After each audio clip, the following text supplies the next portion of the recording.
새벽에 서울 김포공항 가까이 있는 지하철 5호선 발산역에서 열차가 탈선을 해서 스크린도어하고 부딪히는 사고가 났습니다. 다행히 운행 시간 지나서라 다친 사람은 없었지만 낮이었으면 어쩔 뻔했나 싶은 일이 또 벌어졌습니다. 먼저 이현정 기자입니다. 열차가 진입하는 승강장의 모서리가 부서져 철골 구조물이 훤히 드러나고 박살난 스크린도어 주변 바닥엔 깨진 유리 파편이 널려 있습니다. 오늘 새벽 1시 40분쯤 고덕 차량기지에서 방화 차량기지로 이동하던 지하철 5호선 열차가 발산역을 통과하다 선로를 이탈했습니다. 막차 시간이 지나 승강장에 사람이 없었고 기관사도 다치지 않았습니다. 사고 열차는 8량짜리로 앞에서 다른 열차가 끌고 갔는데 승강장을 지날 때 세 번째, 다섯 번째 객차 바퀴가 선로를 벗어나면서 김포공항 방향 승강장에 스크린도어가 파손되고 통신 광 케이블도 끊겼습니다. 발산역의 통과 중에 선로 이탈된 사고가 났습니다. 차량이 지금 8량 중에 2량이 탈선됐다고 합니다. 승강장 안전문 유리 파손이 있었고 사고 여파로 첫차 시간인 오전 5시 반부터 방화역부터 화곡역까지 8개역 구간의 양방향 운행이 중단됐습니다. 160여 명이 투입돼 복구 작업을 벌여 사고 11시간 만인 낮 12시 50분쯤에서야 운행이 재개됐습니다. 사고 열차는 운행한 지 25년 됐습니다. 2018년 객차의 축전지에서 불이 난 뒤 운행하지 않다가 정기 점검을 받고 돌아오다 사고가 났다고 서울교통공사는 밝혔습니다. SBS 이현정입니다.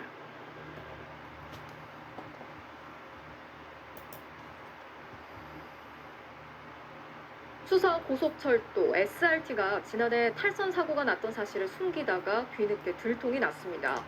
다친 사람이 없다고 허위 보고를 했는데 알고 보니까 차량이 크게 부서졌고 3명이나 다쳤습니다. 시운전을 하다 난 사고라는 이유로 공식 집계에서도 빠져서 SRT는 지난해 무사고 인증까지 받았습니다. 차주혁 기자가 단독 취재했습니다. 지난해 5월 2일 자정을 넘긴 새벽 시간 광주광역시의 철도 차량 정비단에서 사고가 났습니다. 시운전하던 SRT 고속열차가 차단 시설을 들이받고 탈선했습니다. 열차 앞부분이 심하게 부서져 32억 원의 피해가 났고 1년이 넘도록 운행을 못하고 있습니다. 당시 SRT는 국토교통부에 다친 사람은 없다고 보고했습니다. 지금도 같은 대답입니다. 다친 사람 아무도 없었고 네, 괜찮았어요. 아무도 안 다쳤고. 그러면 저희가 뭐 쉬쉬하는 게 아니고. 거짓말입니다. MBC가 입수한 자체 보고서. 사고 원인은 제한 속도를 시속 31km나 초과한 과속이었습니다. 그런데 한 명도 없다던 부상자가 3명이나 됩니다. 정비사 2명은 입원 치료까지 받았습니다. 힘들 정도로 다쳤죠. 입원은 2주 정도 했고요. 업무 병행 불감 미소견이 있어가지고 4주간 더 통원 치료를 했었죠. 국토부는 SRT의 허위 보고만 믿고 사고 조사도 하지 않았습니다. 게다가 당시 국토부 지침에 따라 시운전을 하다 난 사고라는 이유로 공식 사고로 집계되지도 않았습니다. SRT는 그 덕에 2020년 무사고를 기록했고 공기업 평가에서 B등급을 받을 수 있었습니다. SRT는 2019년에는 건널목 사망사고와 역사 에스컬레이터 실족 사고를 냈고 경영평가 D등급을 받았습니다. 2년 연속 D등급을 받으며 기관장 해임 사유입니다. 국토부는 뒤늦게 부상자가 있었다는 철도경찰의 보고를 받고 나서야 SRT에 과징금 3억 6천만 원을 부과했습니다. 또 시운전을 하다 난 사고도 조사하도록 지침을 바꿨습니다. MBC 뉴스 차주혁입니다.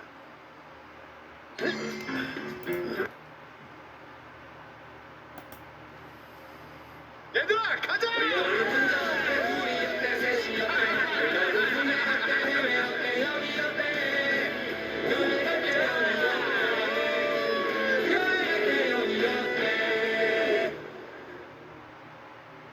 네, 서울에서 부산으로 가던 KTX 열차가 터널을 지나다 선로를 이탈했습니다. 터널 내 어떤 물체와 부딪히면서 객실 유리창이 깨질 정도로 충격이 컸는데 승객 일부가 다쳤습니다. 지금도 KTX 경부선은 정상 운행을 못하고 있습니다. 김은초 기자입니다. 부산으로 가는 KTX가 터널로 들어가는 순간 뭔가 부딪히는 소리가 나더니 승객의 비명 소리가 들리고 차창 밖으로는 빨간 불꽃이 쉴 새 없이 날립니다. 차체는 심하게 흔들리고 객차 유리창은 금이 가면서 박살이 났습니다. 선반에서 떨어진 짐과 유리창 파편이 객실 복도에 널브러졌고 화장실도 처참히 부서졌습니다. KTX는 급히 멈춰섰습니다. 괜찮습니까? 영혼이나 놀라셔가지고 이거 좀 고생했어요. 괜찮아요. 오늘 낮 12시쯤 충북 영동터널에 들어선 KTX 산천 23호 열차는 터널 안에서 떨어진 미상의 물체와 충돌했고 그 직후 제동을 하는 과정에서 선로를 벗어난 걸로 추정됩니다. 큰 폭발음이 있었고 이제 제 오른쪽에 있는 승객분들은 다 소리 지르면서 특히 여성 승객분들 같은 경우는 그 웅크리면서 바닥에 누우시고 위에 캐리어가 떨어지고 하더라고요. 사고 열차는 터널을 빠져나와 300m 정도를 더 가서 멈춰섰습니다. 승객 7명이 깨진 파편 등에 다쳤고 열차에 타고 있던 승객들은 1시간 반이 지나서야 대체 열차로 갈아탔습니다. 또 경부 고속철도 상하행선 운행이 중단됐습니다. 포레일은 직원 350여 명과 가용 장비를 모두 투입해 긴급 복구에 나섰고 밤새 작업을 계속하겠다는 계획입니다. 현재 차량 복구 등 작업을 벌이고 있으며 내일 첫 열차 운행부터 정상 운행을 목표로 국토부와 항공철도사고조사위원회는 터널 안에서 어떤 물체와 부딪힌 것인지 등 탈선 원인과 경위를 조사하고 있습니다. MBC 뉴스 김우초입니다.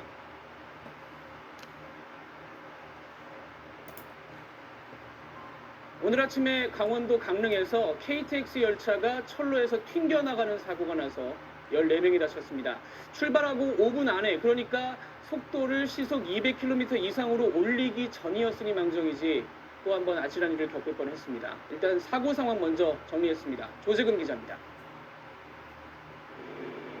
KTX 열차가 철로 위에 T자 모형으로 꺾인 채 누워 있습니다. 맨 앞 기관차와 객차 한 양이 좌측으로 90도 틀어져 건너편 철길까지 덮쳤습니다. 나머지 객차 8량도 선로에서 벗어나 좌측으로 기울었습니다. 오늘 오전 7시 30분쯤 강릉역을 출발해 서울로 가던 KTX 열차가 출발 5분 만에 탈선했습니다. 앞에 저 기관사분 다치신 것 같아요. 빨리 부상자 기관사분요. 차량이 한쪽으로 기울더니 여러 차례 충격을 느꼈다고 승객들은 전했습니다. 갑자기 차가 덜커덩거리면서 갑자기 뿌옇게 연기 같은 게 막 날리더라고요. 처음에 그게 안개인 줄 알았어요. 그래가지고 보니까 차가 기울등 덜커덩거리다가 멈춰 섰고 한쪽으로 이렇게 기울어져 있더라고요. 승객 198명 가운데 14명이 경상을 입어 병원으로 옮겨졌다가 모두 귀가했습니다. 사고 지점이 분기점 부근인데다 곡선 구간에 진입하는 곳이어서 열차가 최고 속도의 절반 정도만 내 그나마 인명피해가 적었습니다. 아비규환은 아니었고 차분히 내린 것 같아요. 천만다행인데 다행히 크게 피 흘리거나 이런 사고가 없었고. 다른 승객들은 긴급 투입된 버스로 진부역으로 간 뒤 다른 서울행 KTX 열차를 타거나 강릉으로 되돌아갔습니다. 하지만 열차가 조금만 더 밀려갔으면 철길보다 낮은 평지로 굴러떨어지면서 대형 참사를 빚을 가능성도 있었습니다. 또 진부에서 강릉역까지 열차 운행이 전면 중단돼 이용자들이 큰 불편을 겪고 있습니다. 지난해 12월 22일 개통한 KTX 강릉선은 개통 1년을 며칠 앞두고 첫 대형 사고를 기록하게 됐습니다. SBS 조재근입니다. 신혼요. 지난 주말 강릉에서 출발한 KTX 열차가 선로에서 탈선하면서 주말 내내 시민들의 불편이 이어졌습니다. 문제는 최근 10여 건의 철도 사고가 잇따라 발생하면서도 철도 안전에 대한 불안감 계속 커지고 있다는 점입니다. 취재기자 연결해서 KTX 탈선 사고에 대해 자세히 이야기 나눠보도록 하겠습니다. 홍성기 기자. 네, 홍성기입니다. 자, 우선 이 부분 살펴보죠. 강릉선 KTX 열차 운행을 시작을 했죠? 네, 그렇습니다. 이 탈선 사고가 발생한 지 꼬박 4일 만에 정상화됐습니다. 밤샘 복구 작업과 시운전을 거친 뒤에 오늘 새벽 5시 반에 109명을 태운 강릉발 첫 열차가 출발을 했습니다. 이어 2분 뒤에는 청량역에서도 강릉 방향으로 열차가 출발을 했고요. 그러나 사고가 나 이후 첫 운행이기 때문에 사고 구간에서는 시속 40km로 저속으로 서행해서 지나가 있습니다. 지난 8일 오전이죠. 7시 30분에 승객 198명을 태우고 강릉역을 출발한 KTX 열차는 5분 만에 강릉시 운산동에서 탈선을 했습니다. 이 사고로 승객과 직원을 포함해서 16명이 다치는 사고였습니다. 어제 김현미 국토부 장관 사고 현장을 찾아서 사고 원인 등에 대해서 보고를 받기도 했는데요. 물론 아직은 추정입니다.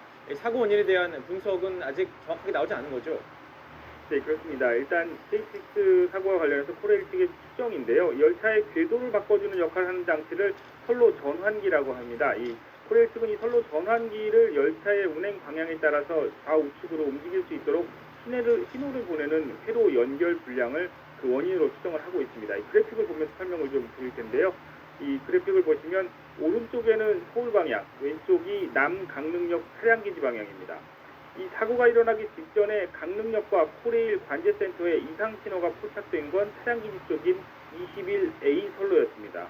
하지만 코레일 직원들이 현장 점검을 벌여보니까 이상이 없었다는 겁니다. 정작 문제는 오류가 감지되지 않았던 서울 방향, 즉 21B 선로에 있었습니다. 오류를 감지하지 못하고 열차가 진입해서 탈선이 발생했다는 건데요.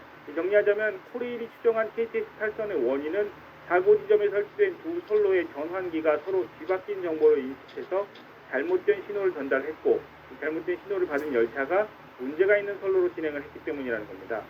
그러면서 코레일 측은 강릉선 KTX 개통 전부터 이런 전환기가 잘못 설치됐다고 주장을 했는데요. 하지만 철도시설을 구축한 철도시설공단에서는 지난 1년 동안 아무런 문제가 없이 운행이 됐다면서 그 사이에 철도 선로 유지와 보수의 문제를 제기했습니다. 이 때문에 이 코레일과 철도시설공단 간의 책임 공방도 이어질 것으로 보입니다. 네, 그렇다면 정확한 사고 원인 언제쯤 나올까요? 또 궁금한 부분은 피해를 본 승객들에 대한 보상 문제, 이 부분도 해결해야 될 텐데요. 네, 일단 우선 정확한 사고 원인은 현재 항공철도사고조사위원회에서 정밀 검사를 진행 중인데요. 과거 철도 사고 등의 사례를 종합해서 보면 정확한 사고 원인은 정밀 검사 등을 거친 뒤에 약 두세 달 뒤에나 밝혀질 것으로 보입니다. 특히 앞서 말씀드린 대로 추기시설 구축 단계에서 하자가 발생한 건지 아니면 이후 철도 운영 과정의 문제인지에 대한 이견이 있는 만큼 강릉선 KTX 구축 전반에 대한 정밀 분석이 불가피해졌습니다. 최종 원인이 나오면 어제 김현미 국토교통부 장관이 언급한 대로 관련자에 대한 문책도 이어질 것으로 보입니다. 코레일은 사고 이후 열차 운행이 중지된 구간에는 연계버스를 이용할 수 있도록 했고 열차 이용 도중 지연이 발생했다면 이에 따른 보상을 하겠다고 밝혔습니다. 코레일 관계자는 치료비와 기차표 환불 등과 별개로 사고 당시 승객 개별 피해 보상 요구에 대비하고 있다고도 말했습니다. 지금까지 경제부에서 전해드렸습니다.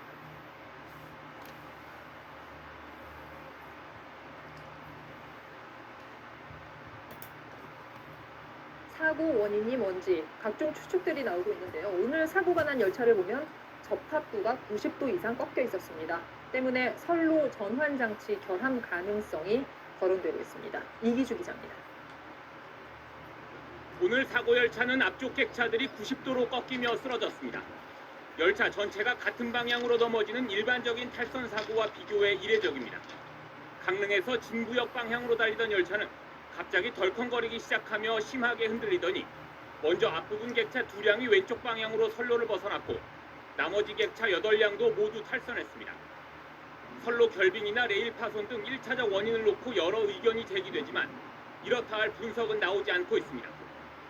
다만 사고 발생 8시간여 만에 강릉에서 긴급 브리핑을 연 오영식 코레일 사장은 추워진 날씨에 따른 선로 이상 가능성에 무게를 실었습니다. 기온이 갑자기 급강할 경우에 선로 부분에 이상이 발생될 수 있을 거로. 그러나 사장의 언급에도 코레일 측은 모든 가능성을 예단할 수 없다며 신중한 입장이어서 혼란은 가중되고 있습니다. 코레일 안팎의 일부 전문가들 사이에선 열차의 진로를 바꾸는 선로 전환 장치가 제대로 작동하지 않았을 수 있다는 분석이 비교적 설득력을 얻고 있습니다. 탈선 사고 직후 현장을 찍은 사진입니다. 오른쪽 선로는 서울 방향, 왼쪽은 남 강릉역 차량 기지 방향입니다. 열차가 서울 쪽으로 정상 진행하기 위해선 선로 전환 장치가 선로 왼쪽에 확실히 붙어야 하는데 사고 당시엔 어중간하게 선로 중앙에 위치해 있었던 겁니다. 그렇다 보니 열차 앞부분은 왼쪽 선로로 후속 객차들은 오른쪽 선로로 엇갈려 열차가 중간에 분리되는 이례적인 탈선이 발생했을 거라는 추정입니다. 선로 전환기가 분기기 자체가 어떻게 방향을 잡아주고 있었는지 밝혀내야 되는 부분이죠. 사고 원인을 둘러싸고 각종 추측이 난무하는 가운데 코레일 측은 국토부 항공철도조사위원회 조사 결과가 나와야 정확한 사고 원인을 알 수 있을 것이라고 밝혔습니다. MBC 뉴스 이기주입니다. 활력이 필요할 때 찐생 on, 숙면이 필요할 때. 여러분 안녕하십니까? 12월 10일 월요일 KBS 5시 뉴스입니다. KTX 강릉선이 탈선 사고 이틀 만에 복구를 모두 마무리하고 운행을 재개했습니다. 사고 원인을 놓고 선로 변환기의 부실 시공 가능성이 제기되는 가운데 철도 특별사법경찰대가 내사에 착수했습니다. 김문영 기자의 보도입니다. 오늘 오전 5시 반 서울로 향하는 KTX 산천 열차가 승객 112명을 태우고 강릉역 플랫폼을 떠납니다. 탈선 사고가 발생한 강릉역과 진부역 사이 400m 구간에 들어서자 열차는 시속 30-40km 속도로 서행합니다. 초조함과 불안함을 떨치지 못한 첫차 승객들은 2시간 뒤 서울역에 무사 도착하자 안도의 한숨을 내쉽니다. KTX 강릉선이 지난 8일 열차 탈선 사고 이후 만 이틀 만에 운행을 재개한 겁니다. 인력 400명과 중장비 20여 대가 동원돼 46시간 쉼없이 복구 공사에 매진한 결과입니다. 코레일은 지역 사고대책본부를 해산하는 대신 유지 보수팀은 현장에 두고 상시 점검에 나서기로 결정했습니다. 철도 특별사법경찰대가 내사에 착수한 가운데 당시 사고 철도에 철도경찰 직원도 탑승했던 것으로 드러나 조사에 탄력이 붙을 전망입니다. 이런 가운데 코레일은 신호 제어 체계 오류의 원인이 선로 변환기의 부실 시공이라는 입장을 내놓았습니다. 회로가 있고 홀로인지 시공이 돼 있다 보니까 이제 엉뚱한 곳에 장애가 떴다고 자기 거기 가서 점검을 했던 거였어요. 동계올림픽 개최 시기를 맞추느라 부실 시공됐다는 의혹까지 불거지면서 국민적 불안감 해소를 위해 국토부 항공철도 사고조사위원회의 정확한 원인 규명이 필요해 보입니다. KBS 뉴스 김문영입니다.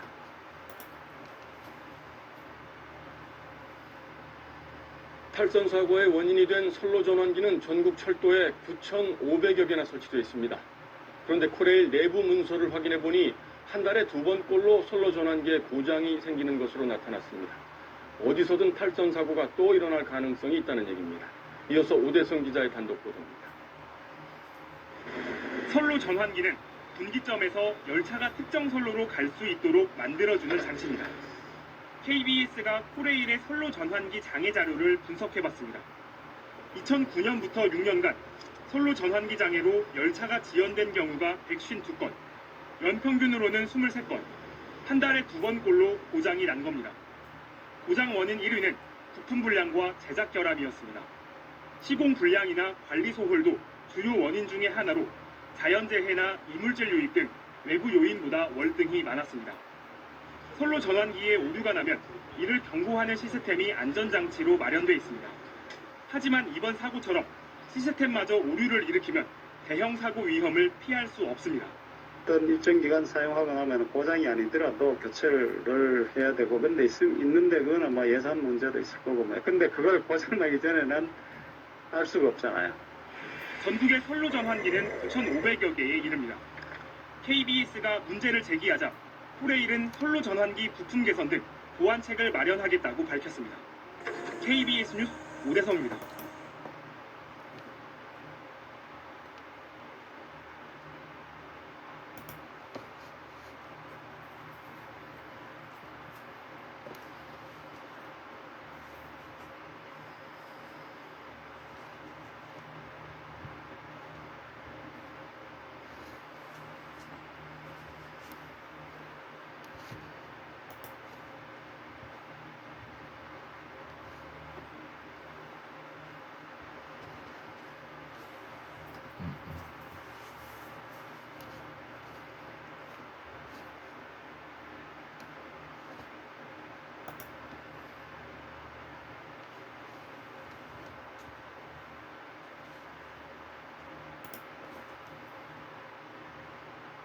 KTX 강릉선이 사고 이틀 만에 정상화됐지만 승객들은 아직도 마음이 편치 않습니다.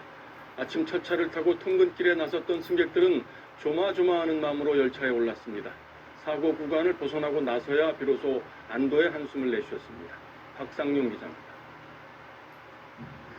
이른 새벽 강릉역을 찾은 승객들이 긴장된 표정으로 서울행 첫 차를 기다립니다.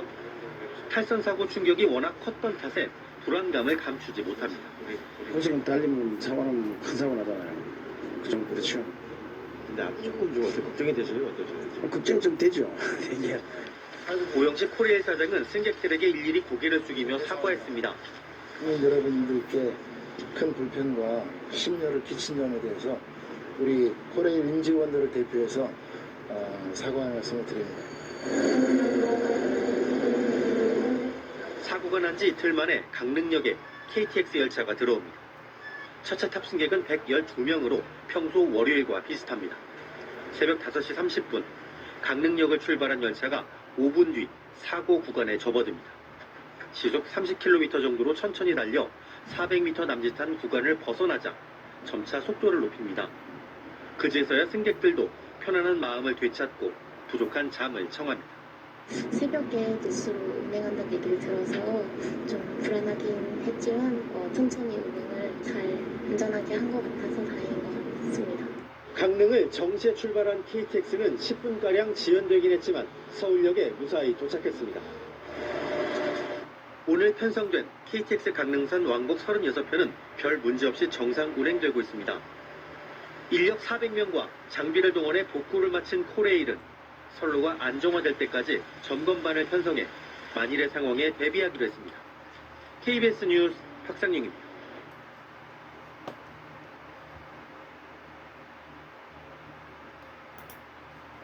여러분 안녕하십니까? 월요일 아침 KBS 뉴스 본사입니다. 지난 8일 탈선했던 KTX 강릉선 복구 작업이 오늘 새벽 마무리됐습니다. 네, 중단됐던 열차 운행도 재개됐다고 하는데요. 현장에 취재 기자 나가 있습니다. 조현주 기자, 복구에서 점검까지 다 마무리가 된 건가요? 네, 저는 지금 강릉선 KTX 탈선 사고 현장에 나와 있습니다. 지난 8일부터 이어진 밤샘 복구 작업으로 어젯밤 10시 40분쯤 이탈한 열차를 선로에서 철거하는 작업이 마무리됐습니다. 이 열차 9량은 남강릉 차량기지로 옮겨졌고 심한 손상으로 이동이 어려운 기관차는 선로 옆으로 옮겨진 상태입니다.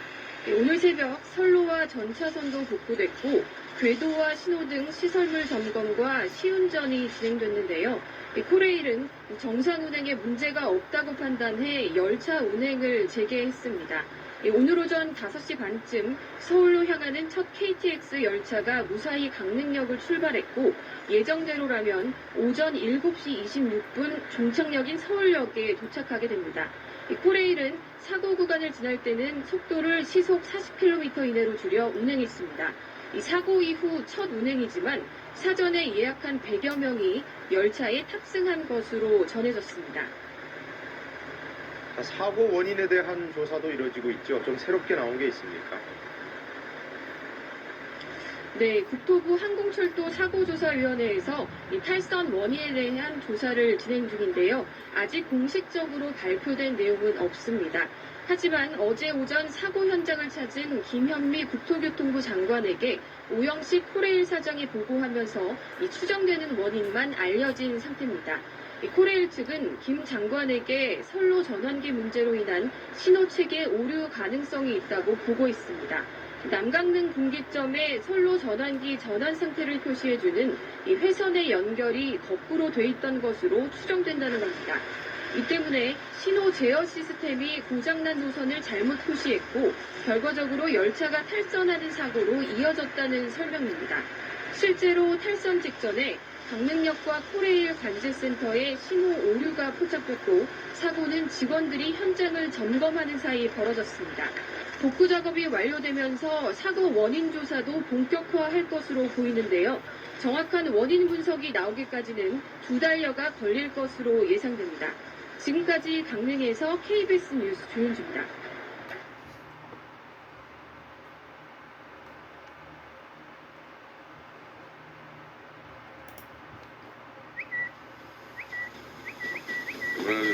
Okay. Guess we're coming to Brazil. 지난주에 발생한 수서고속철도 SRT 사고 원인이 터널 보수 공사에서 계절과 맞지 않는 접착제를 썼기 때문인 걸로 드러났습니다. SR은 지금 같은 유지보수 체계로는 안전을 확보할 수 없다며 코레일과 분리해 독자적인 길을 가겠다고 밝혔습니다. 이혜미 기자입니다. 지난달 30일 SRT 열차 전선의 전기가 끊기는 사고로 열차 운행이 줄줄이 취소됐습니다. 이틀간 열차 운행이 멈추며 차량 복구, 고객 보상 등에 130억 원이 들었습니다. 물이 새는 터널 천장을 보수하려고 탄소 섬유 재질의 부직포를 붙여놨는데 이 부직포가 전기를 공급해주는 전차선 위에 떨어지면서 일어난 사고였습니다. 조사를 벌인 열차 운영사 SR은 하자 보수 과정에서 겨울용 접착제 대신 여름용 접착제가 사용된 사실을 확인했습니다. 여름용 접착제는 완전히 굳는 데 시간이 2배 더 걸려 제대로 고정되지 않았던 겁니다. 하자 보수 과정의 부실한 자재 사용과 허술한 관리로 발생되었습니다. 현재와 같은 유지보수 체계로는 불안합니다. 현재 전국 고속철도 시설의 유지 보수와 시설 관리는 코레일이 맡고 있습니다. SR은 사고 이후에도 무리하게 전원이 공급돼 주 전력 변환 장치도 67개나 훼손됐다며 코레일의 관리 부실이 문제라고 밝혔습니다. 코레일과 체결한 차량 정비 위탁 계약을 전면 재검토하겠다며 사실상 코레일과의 결별을 선언했습니다. 코레일은 반박했습니다. 규정상 공사 진행 중에 발생한 하자 보수를 책임질 의무는 없다며 조만간 공식 입장을 내겠다고 밝혔습니다. 사고 책임을 둘러싸고 양측의 공방이 커질 전망입니다. SBS 이혜비입니다.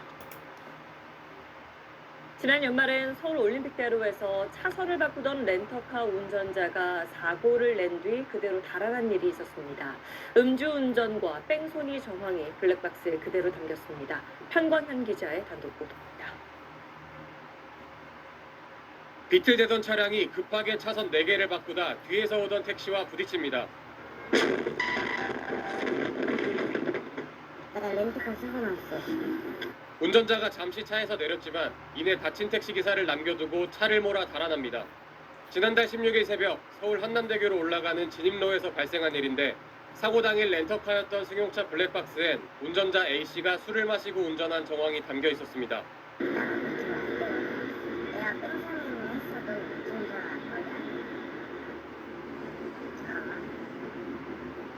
뺑소니 운전자가 탔던 차량입니다.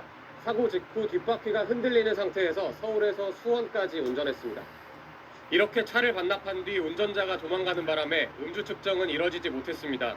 저희 사무실에 처음 들어왔을 때 이제 운행하시다가 미끄러져서 사고가 났다고.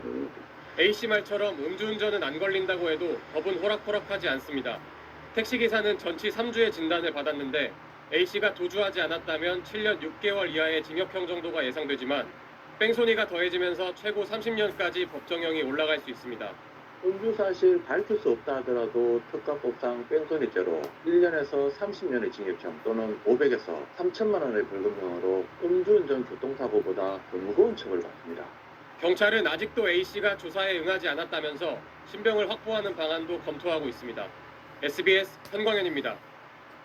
네, 안녕하십니까, 김현우입니다. 더 많은 뉴스와 라이브 이벤트를 보고 싶으시면 화면 오른쪽을 눌러서 구독해 보시길 바라겠습니다. 또 저희 SBS 앱을 다운로드 하시면 속보 알림도 받아보실 수 있습니다. 항상 저희 SBS 뉴스를 시청해 주셔서 대단히 고맙습니다.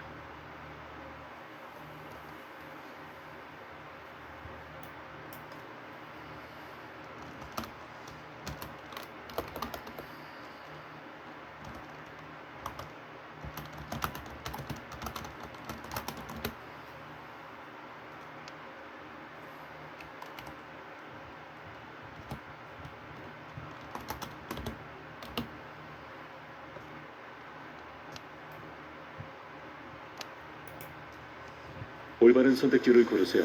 그리고 뛰어난 품질을 선택하세요. 1865 당신은 알고 있으니까요. 지난 토요일 서울 목동의 한 백화점에서 승강기가 추락하며 60대 남성이 숨진 사고와 관련해 이미 한 달 전에 승강기 안전 문제가 지적됐던 게 드러났습니다. 특히 승강기가 갑자기 내려갈 때 자동 정지되는 장치에 대한 지적이 있었습니다. 전형우 기자의 보도입니다.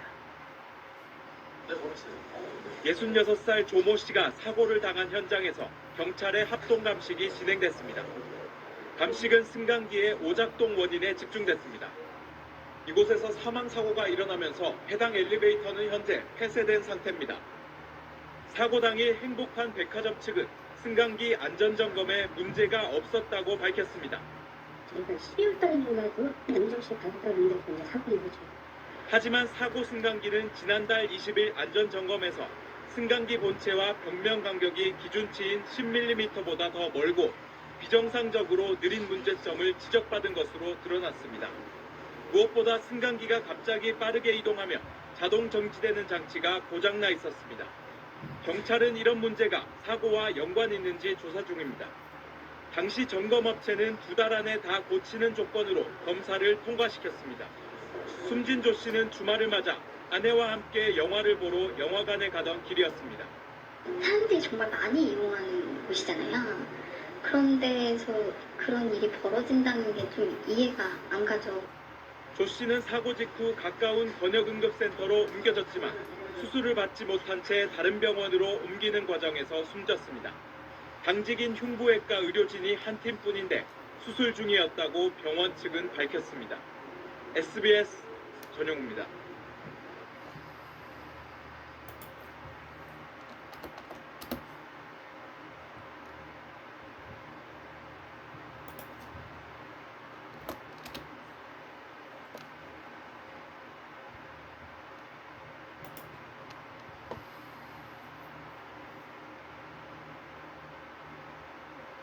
(66살) 조모 씨가 사고를 당한 현장에서 경찰의 합동 감식이 진행됐습니다.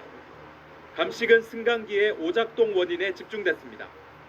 이곳에서 사망 사고가 일어나면서 해당 엘리베이터는 현재 폐쇄된 상태입니다. 사고 당일 행복한 백화점 측은 승강기 안전점검에 문제가 없었다고 밝혔습니다. 저희가 12월 달인가도 연정식 받았다는데 이제 사고 이후죠. 하지만 사고 승강기는 지난달 20일 안전점검에서 승강기 본체와 벽면 간격이 기준치인 10mm보다 더 멀고 비정상적으로 느린 문제점을 지적받은 것으로 드러났습니다. 무엇보다 승강기가 갑자기 빠르게 이동하며 자동 정지되는 장치가 고장나 있었습니다. 경찰은 이런 문제가 사고와 연관이 있는지 조사 중입니다. 당시 점검업체는 2달 안에 다 고치는 조건으로 검사를 통과시켰습니다. 숨진 조 씨는 주말을 맞아 아내와 함께 영화를 보러 영화관에 가던 길이었습니다. 사람들이 정말 많이 이용하는 곳이잖아요. 그런 데서 그런 일이 벌어진다는 게 좀 이해가 안 가죠. 조 씨는 사고 직후 가까운 권역응급센터로 옮겨졌지만 수술을 받지 못한 채 다른 병원으로 옮기는 과정에서 숨졌습니다. 당직인 흉부외과 의료진이 한 팀뿐인데 수술 중이었다고 병원 측은 밝혔습니다. SBS 전용우입니다.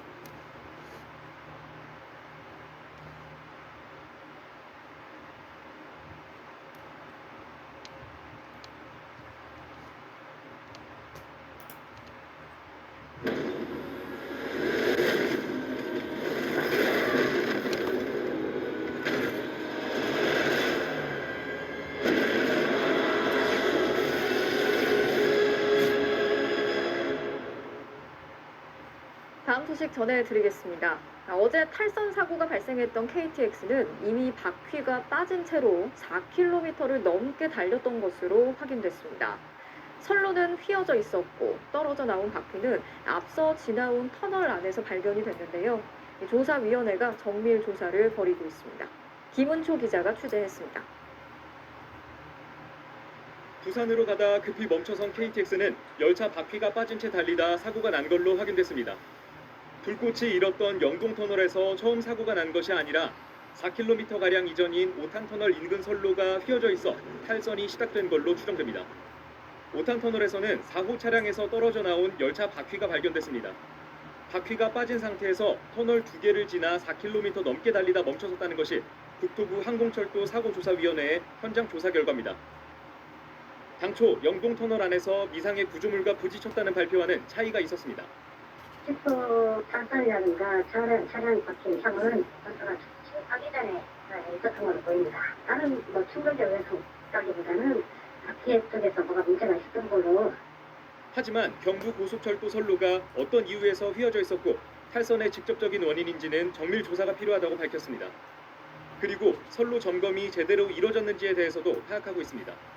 밤샘 작업을 벌인 코레일 측은 오늘 아침 양방향 복구를 완전히 마치고 KTX 정상 운행을 시작했습니다. 하지만 사고 여파는 계속됐습니다. 내리면 안내해 줄 거라고 영원히 안내해 줄 거라고 했는데 내리고 나서 보니까 안내해 주는 사람도 없고 사람들이 우선 너무 많이 몰려 있고 시간이 되게 촉박하기도 하고 KTX 운행 취소와 지연이 잇따르면서 역마다 승객들의 배상 문의가 폭주했지만 현장에서는 제대로 안내가 이뤄지지 않았습니다. 역에 가서 반환을 받으실 수가 있고요. 홈페이지나 코레일 톡에 계좌이체 신청도 가능하시거든요. 코레일 측은 운행이 취소되거나 지연돼 탑승하지 못한 승객에게는 운임을 전액 환불하고 교통비도 지급하겠다고 밝혔습니다. MBC 뉴스 김우초입니다.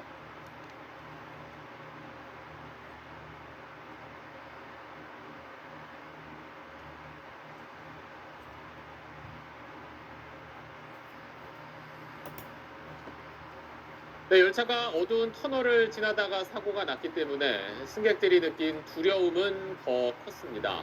암흑 속에서 불꽃이 튀었고 또 객실 사이에 있던 화장실은 무슨 폭발이 있던 것처럼 크게 부서졌습니다.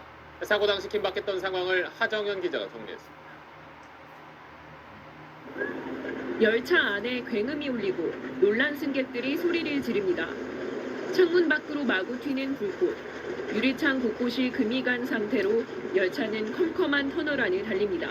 유리창 사이로 스파크가 튀겼고 오른쪽에 있는 유리창들은 일제히 깨졌거든요. 손님들은 다 소리 지르면서 바닥에 이제 들어눕거나 아니 웅크리거나 아니면 이제 소리를 다 질렀고 객실 사이에 있는 화장실은 마치 폭발이 일어난 것처럼 파손됐고 좌석 옆 유리는 크게 깨졌습니다. 그냥 마목 상태였었죠. 이거 뭐지 하면서 다들 일어나갖고 어떻게 대처를 해야 되나. 저도 그 유리가 깨지는 통에 막 복도쪽으로다가 일어나고 움직이려고 했었거든요. 이번 사고로 경부고속철도 상하행선 전 구간의 열차 운행이 지연되면서 다른 승객들의 불편도 이어졌습니다. 볼 일이 급하다고 내리거나 이럴 수 있는 상황은 아니어서 1시간 동안 기차 안에 철도 위에서 그냥 계속 있었어요. 그 철로 위에 그냥 정체돼가지고 못 움직이고. 긴급 환자에게 이식할 장기 이송에도 차질이 빚어질 뻔했습니다. 이식용 간을 운반하던 병원 관계자가 탄 다른 KTX 열차가 탈선 사고 여파로 멈춰서면서 헬기까지 급파됐습니다. 빨리 그 이식을 해야 되는 그 장기가 있는데 이게 시간이 늦어지면 안 된다. 문의가 오셔서 헬기가 도착하기 전 다행히 열차 운행이 재개되면서 이송에 큰 문제는 없었습니다. SBS 하정현입니다. 네, 안녕하십니까. 김현우입니다. 더 많은 뉴스와 라이브 이벤트를 보고 싶으시면 화면 오른쪽을 눌러서 구독해 보시길 바라겠습니다. 또 저희 SBS 앱을 다운로드 하시면 속보 알림도 받아보실 수 있습니다. 항상 저희 SBS 뉴스를 시청해 주셔서 대단히 고맙습니다.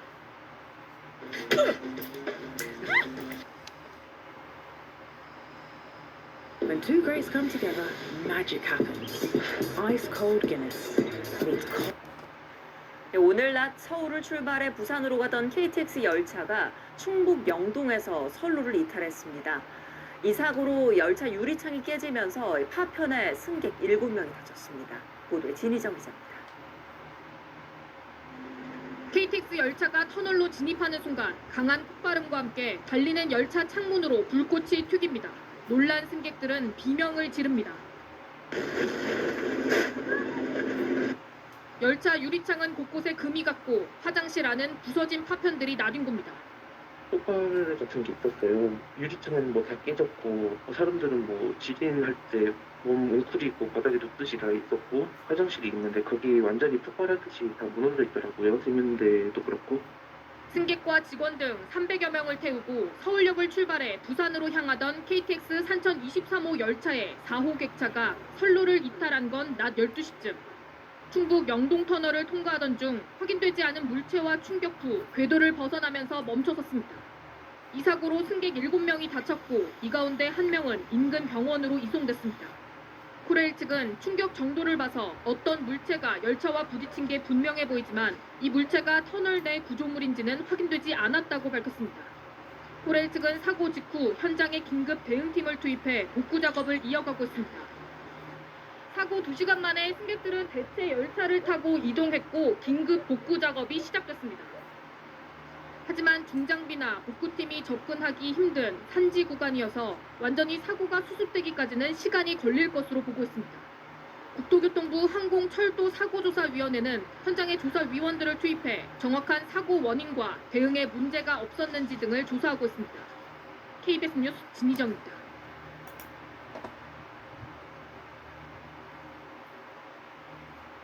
어제 정오쯤 서울역을 출발해 부산역으로 향하던 KTX 산천 열차가 충북 영동 터널 부근에서 탈선해서 열차에 타고 있던 승객 7명이 다쳤습니다. 이 사고로 KTX가 대전에서 동계 구간 상하행선을 일반 선로로 운행하면서 열차 운행이 취소되거나 지연돼 승객들이 큰 불편을 겪었습니다. 취재 기자 연결해서 자세한 소식 알아보겠습니다. 이성우 기자. 네, 충북 청주입니다. 네, 먼저 사고 개요부터 다시 한번 정리해 볼까요? 네, 어제 정오쯤 300명의 승객을 태우고 부산으로 향하던 KTX 산천 열차가 충북 영동 터널을 지나던 중 객차 한 량이 궤도를 이탈했습니다. 동력차 2량과 객실 8량으로 구성된 고속열차의 네 번째 객차가 선로를 이탈한 건데요. 이 사고로 열차 유리창이 깨지고 객실 선반에서 물건이 떨어지면서 승객 7명이 다쳤습니다. 이 가운데 6명은 부상이 경미해 현장에서 바로 귀가했고 인근 병원으로 옮겨진 나머지 1명도 큰 부상은 아니어서 곧바로 퇴원했습니다. 119 구조대의 도움을 받아 사고 열차에서 빠져나온 승객들은 오후 2시쯤 코레일이 마련한 예비 열차를 이용해 인근 역으로 이동했습니다. 승객들은 열차가 떨리더니 터널 안에서 불꽃이 일어나면서 연기가 났다고 사고 당시 상황을 설명했습니다. 사고 열차에 탑승했던 승객의 말을 직접 들어보겠습니다. 열차가 덜덜덜덜 떨리더니 돌 튀는 소리가 막 들리고 터널 안에 들어갔는데 이제 불꽃이 막 이르면서 연기도 나고 열차 멈추고 보니까 창문이 옆에 다 깨지고. 네, 어제 사고로 열차 운행이 취소되거나 지연됐는데 현재 열차 운행은 정상화됐습니까? 네, 현재 복구 작업이 마무리돼 열차 운행이 정상적으로 이루어지고 있습니다. 코레일은 오전 7시 55분부터 서울과 부산 양방향 KTX 열차 운행을 정상화했다고 밝혔습니다. 서울 방면은 오늘 오전 5시 47분에 복구를 마쳐 첫사부터 정상 운행했지만 부산 방면은 복구가 지연돼 일반 선로로 우회 수송을 하고 있었습니다. 앞서 코레일은 오전 5시 5분 서울역 출발 진주행 첫 열차부터 정상 운행을 목표로 어제부터 사고 현장에 226명의 직원을 투입해 작업을 벌였지만 복구가 예상보다 지연됐습니다. 이번 사고로 어제 밤 늦게까지 KTX와 일반 열차 등 120여 개 열차가 3시간 이상 지연 운행하고 13개 열차는 운행이 취소되면서 철도 고객들이 큰 불편을 겪었습니다. 네, 중요한 건 사고 원인을 밝히는 것일 텐데 관련해서 좀 파악된 게 있습니까? 네, 아직 정확한 사고 원인이 밝혀지지 않았습니다. 어제 사고 발생 직후 충북 소방본부는 승객들의 신고 내용 등을 토대로 터널 내 철제 구조물이 떨어져 사고가 난 것으로 추정했습니다. 사고 열차의 유리창이 깨지고 화장실이 크게 손상된 것을 볼 때 어떤 물체가 열차와 부딪힌 것으로 보인다는 건데요. 하지만 코레일 측은 터널 내에 열차에 손상을 줄 정도의 철제 구조물이 없다며 알 수 없는 물체와 접촉해 사고가 난 것으로 일단 보는 상황입니다. 터널 안에서 4, 5차 바퀴가 미약의 물체와 충돌한 뒤 궤도를 이탈하면서 터널 밖에 멈춰섰고 열차 철제 바퀴가 깨질 정도로 충격이 컸다는 사실만 확인된 겁니다. 결국 이번 사고의 정확한 원인은 국토교통부 항공철도사고조사위원회 조사에서 가려질 것으로 보이는데요. 조사 결과가 나오기까지는 상당한 시일이 걸릴 것으로 전망되고 있습니다. 지금까지 충북 청주에서 YTN 이성호입니다.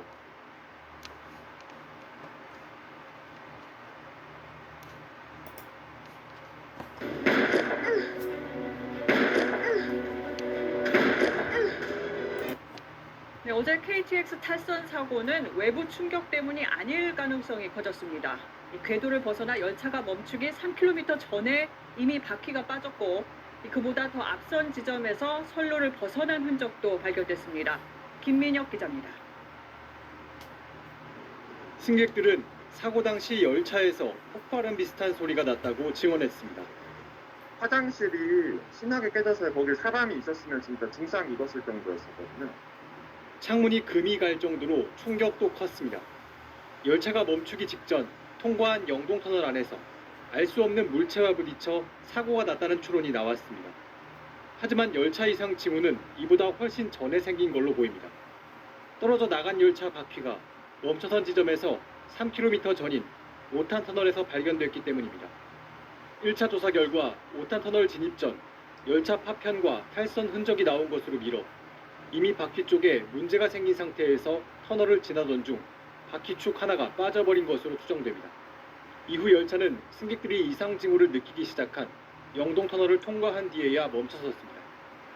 최소 3km 정도를 바퀴가 하나 빠진 상태에서 KTX가 달렸다는 얘기입니다. 시속 300km에 육박했던 상황에서 이상 징후 뒤 비상 제동 장치가 작동한 것으로 보이고 다행히 추가 탈선은 없었습니다. 차량들이 두 개가 묶여져 있기 때문에 인접한 차끼리 서로 이렇게 어긋나는 그런 그 탈선이 생기지 않거든요. 지그재깅 되는 걸 막아주죠. 앞으로 조사의 핵심은 첫 번째 5탄 터널 진입 전 바퀴에 어떤 문제가 생겼는지 밝혀내는 겁니다. 조사팀은 기관사 진술과 운행 기록을 종합해 열차 바퀴 자체의 불량인지 선로에 문제가 있었는지 등을 따지기로 했습니다. KBS 뉴스 김민혁입니다.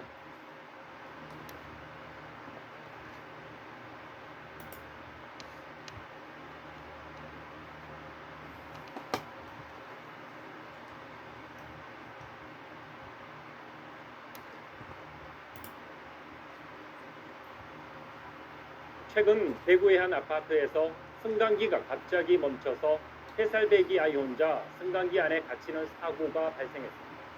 아이는 20여 분 만에 구조됐지만 승강기 관련 사고의 30%가 여름철에 집중돼 각별한 주의가 필요합니다. 남효주 기자의 보도. 지난달 27일 점심시간 대구의 한 아파트 승강기입니다. 한 아이가 엄마 곁으로 가기 위해 잠시 승강기를 나간 사이 3살 되기 다른 아이만 남은 승강기의 문이 갑자기 닫힙니다. 당황한 아이가 버튼을 눌러보지만 문은 열리지 않고 바깥쪽에서는 놀란 엄마가 있는 힘껏 문을 열어보지만 꿈쩍하지 않습니다. 불안에 떨며 울던 아이는 결국 20여 분 뒤 성인 여러 명이 승강기 문을 잡아당겨 만든 좁은 틈 사이로 간신히 빠져나왔습니다. 연일 폭염 속에 전기 사용량이 급증한 데다 높은 습도와 잦은 비로 제어 회로가 오작동하면서 승강기 관련 사고도 잇따르고 있습니다. 지난 3년 동안 대구에서 발생한 승강기 갇힘 사고는 2,122건, 이 가운데 30%가 넘는 679건이 여름철에 집중됐습니다. 소방당국은 갇힘 사고가 발생했을 때 무리하게 탈출을 시도하면 추락사고로 이어질 수 있는 만큼 반드시 구조대원이 도착할 때까지 침착하게 기다려줄 것을 당부했습니다. 만약 엘리베이터가 멈추면 임의로 탈출하지 말고 119 또는 비상 인터폰으로 구조를 요청한 후에 침착하게 구조대원의 안내에 따라 행동하시면 됩니다. 여름철에 집중되는 승강기 사고를 막기 위해 철저한 안전점검과 함께 이용자들의 각별한 주의가 필요해 보입니다. TBC 남효주입니다.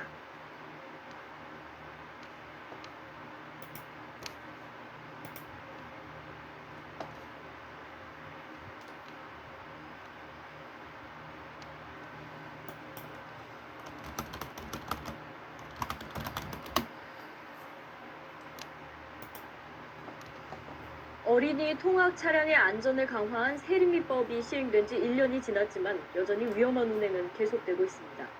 보다 못한 한 학부모가 어린이집 통학 차량의 안전불감증 운행 실태를 1년 동안 촬영해 KBS에 제공했습니다. 박선정 기자입니다. 어린이집 차량 운전자가 쉴 새 없이 스마트폰을 만집니다.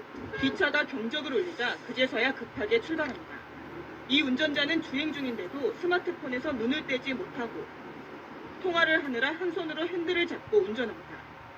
빨간불인데도 신호를 위반해 직진하고 일반 고속버스로 어린이들을 태워 나릅니다. 통학버스에 혼자 오르는 어린이들. 일부 어린이들이 주변에 쪼그려 앉아 있거나 서 있지만 있어야 할 통학 도우미는 나타나지 않습니다. 영상을 촬영한 사람들은 두 남매를 둔 평범한 학부모. 세월호 참사를 계기로 안전 문제에 관심을 갖게 돼 위험한 운행이 눈에 띌 때마다 촬영했습니다. 지난 1년 동안 촬영한 영상은 150여 건, 이 중 70여 건은 위법 행위로 인정됐습니다. 이 정도까지는 정말 상상할 수 없을 정도였는데 저희들이 촬영하면서도 이건 정말 아닌데 이건 정말 너무하다 이런 경우가 최근 5년 동안 발생한 어린이 통학 차량 사고는 1,200여 건, 40명이 숨지고 2,000여 명이 다쳤습니다. KBS 뉴스 박선정입니다.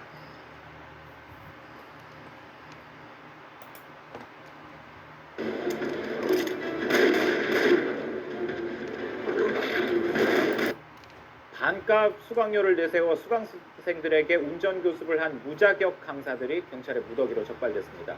이 교습도 중에 수강생이 사고를 내면 옆에 앉아있는 무자격 강사가 운전을 한 것처럼 속여 보험금까지 타냈습니다. 최두희 기자가 보도합니다. 경찰차가 승용차 한 대를 추격합니다. 초보 운전 스티커가 붙어 있지만 불법 도로 연수 차량입니다. 문을 열자 조수석엔 무자격 강사가 앉아 있습니다. 안에는 비상시에 브레이크를 작동하는 긴 막대기와 불법으로 설치한 보조 브레이크도 눈에 띕니다. 모집책인 38살 이모 씨는 운전학원 등록도 하지 않은 채 지난해부터 인터넷 홈페이지를 통해 수강생을 모집했습니다. 수강료는 다른 학원의 절반 수준이라는 좋은 조건을 내걸었습니다. 이렇게 모은 수강생만 무려 1,800명, 챙긴 돈은 4억 원에 달했습니다. 수강생이 교통사고를 내면 조수석에 타고 있던 무자격 강사가 운전한 것처럼 보험사에 허위 신고에 처리하기도 했습니다. 상장 아니고요. 살짝 상대방체를 약간 노출되잖아요. 경찰은 수강생이 고스란히 피해를 볼 수 있다며 주의를 당부합니다.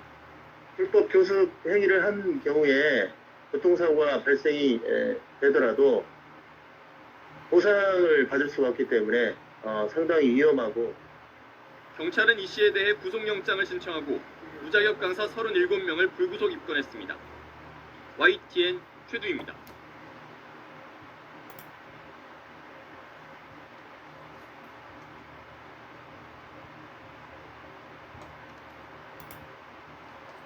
불과 2주 전이었죠. 광주에서 불볕더위 속에 4살 어린이가 유치원 통학버스에 갇혀서 아직도 의식을 찾지 못하고 있는데요. 이번에는 전라남도 여수 어린이집에서 2살 된 어린이가 통학버스에 깔려서 숨지는 안타까운 사고가 있었습니다. 취재기자 연결하겠습니다. 김범환 기자. 네, 김범환입니다. 예, 참 안타까운 사고인데요. 어떻게 사고가 났는지 좀 설명해 주시죠. 네, 이번 사고도 어른들은 조금만 더 세심하게 살폈으면 막을 수 있었던 사고로 드러나고 있습니다. 사고 신고가 들어온 것은 오전 9시 15분쯤입니다. 전남 여수시 미평동에 있는 어린이집이었는데요. 2살 어린이가 통학 차량에 깔렸다는 신고를 받고 119 구급대가 곧바로 출동했습니다. 119는 현장에 도착해서 피해 어린이를 병원으로 옮겼지만 숨지고 말았습니다.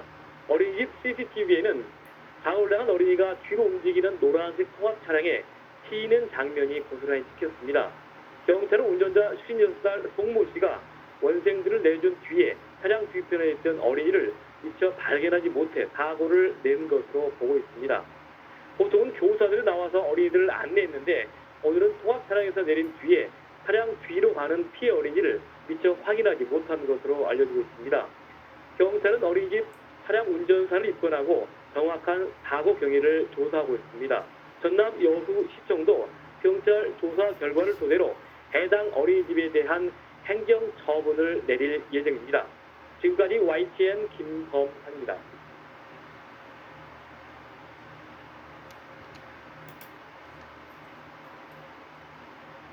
폭염 속에 4살 배기가 어린이집 통원버스에 방치됐다가 숨지는 일이 또 발생했습니다. 혼자 7시간이나 남겨졌다가 숨졌는데 인솔교사와 차량기사, 담임교사 모두 제대로 확인하지 않은 걸로 알려져서 공분이 일고 있습니다. 먼저 정다은 기자입니다. 어제 오후 4시 50분쯤 경기도 동두천의 한 어린이집 12인승 통원버스 안에서 4살 김모양이 숨진 채 발견됐습니다. 김양은 오전 9시 40분쯤 다른 원생 7명과 함께 인솔교사도 타고 있었던 통원버스에 올라탔다가 미처 내리지 못했습니다. 어린이집은 오후 4시가 지나서야 김양의 어머니에게 연락했고 아이를 여느 때처럼 버스에 태워 보냈다는 답을 들었습니다. 애기 엄마가 안전을 내는 것까지 확인을 했는데 너무 황당하게 그 조그만한 승합차에 그 인솔교사가 어떻게 모르고 내릴 수가 있느냐고요. 버스 안에서 7시간이나 방치됐던 김양은 버스 맨 뒷좌석에 엎드려 누운 자세로 숨져 있었습니다. 어제 동두천의 낮 최고 기온은 32.2도나 됐습니다. 차 뒷좌석에 직접 온도계를 놓고 차 안 온도를 측정해 보겠습니다.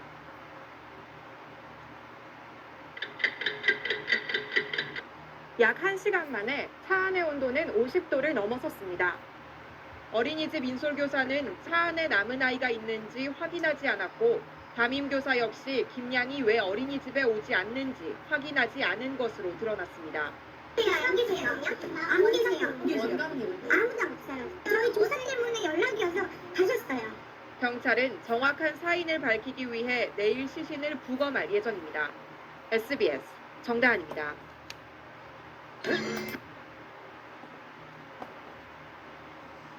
폭염 속 차량에 방치됐던 어린이가 숨지는 안타까운 사고가 또 일어났습니다. 어린이집 등원 차량에서 미처 내리지 못한 4살 어린이가 7시간이나 차 안에 갇혀 있다 숨진 채 발견됐습니다. 이호준 기자입니다.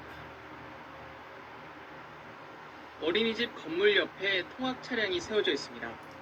어제 오전 9시 40분 4살 배기 김모양이 이 차를 타고 이곳에 도착했습니다. 차량에는 원생 9명이 타고 있었는데 김양만 내리지 못했습니다. 운전기사도 어린이집 교사들도 김양이 차에서 내리지 않았다는 사실을 몰랐습니다. 어린이집 교사들은 수업이 끝난 뒤 김양의 부모에게 전화를 걸었고 그제서야 김양이 통학 차량에 탔었다는 사실을 확인했습니다. 뒤늦게 김양을 찾아 나섰고 7시간 만인 오후 4시 50분 차 안에서 김양을 발견했습니다. 이미 숨진 상태였습니다. 폭염주의보가 내려졌던 동두천시의 어제 낮 최고 기온은 32.2도. 통학 차량은 햇볕이 강하게 내리쬐는 어린이집 건물 옆에 온종일 세워져 있었습니다. 밀폐된 차량 내부의 온도는 40도가 훌쩍 넘었을 것으로 추정됩니다. 피해 아동은 차량 뒷좌석에서 숨진 채 발견됐습니다. 운전기사와 어린이집 인솔교사는 아이들이 차량에서 모두 내린 줄 알았다고 경찰 조사에서 진술했습니다. 교육교사가 애가 안 오면 집으로 전화를 해서 왜 안 왔는지 확인해야 될 의무가 있는 이런 부분이 있잖아요. 나중에 이제 부검 끝난 다음에 그래서 조사 예정입니다. 경찰은 김양의 정확한 사망 원인을 조사하는 한편 어린이집 교사와 운전기사의 과실 여부에 대해서도 수사를 이어갈 계획입니다. KBS 뉴스 이호준입니다. 연일 이어지는 폭염 가운데 어린이가 차 안에 방치돼 숨진 사고가 반복이 되고 있습니다. 이런 사고를 막기 위해서 외국처럼 실질적인 방지 대책을 서둘러 마련해야 한다는 목소리가 높아지고 있습니다. 이지수 기자가 취재했습니다. 재작년 7월 광주에서 4살짜리 남자아이가 유치원 통학버스에 8시간 동안 갇혔습니다. 의식 불명 상태로 발견된 이 아이는 2년이 지난 지금도 깨어나지 못하고 있습니다. 2011년 7월 함양에서도 비슷한 사고로 5살 남자아이가 목숨을 잃었습니다. 비슷한 사고가 툭하면 일어나는데도 근본적인 대책은 나와 있지 않습니다. 그동안 나온 거라고 해봐야 버스 뒷좌석까지 꼭 확인하라는 식의 지침 몇 개 만든 게 전부입니다. 반면 미국과 캐나다 등에선 보다 실질적인 대책을 시행하고 있습니다.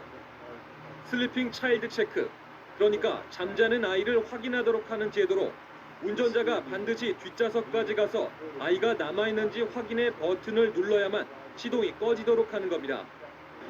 국내에서도 일부 특수학교가 비슷한 시설을 설치해 운영하고 있지만 널리 보급돼 있진 않습니다. 저 배를 달고 나서는 제가 직접 가서 뒤에 가서 확인을 해야 되니까 아이들을 그만큼 더 챙길 수 있는 점이 있는 것 같습니다. 교육부는 통학버스 안에 특수 단말기를 설치해 어린이가 버스를 타고 내렸는지 부모가 알 수 있게 하는 서비스를 하반기부터 시범 도입하겠다고 밝혔습니다. MBC 뉴스 이지수입니다.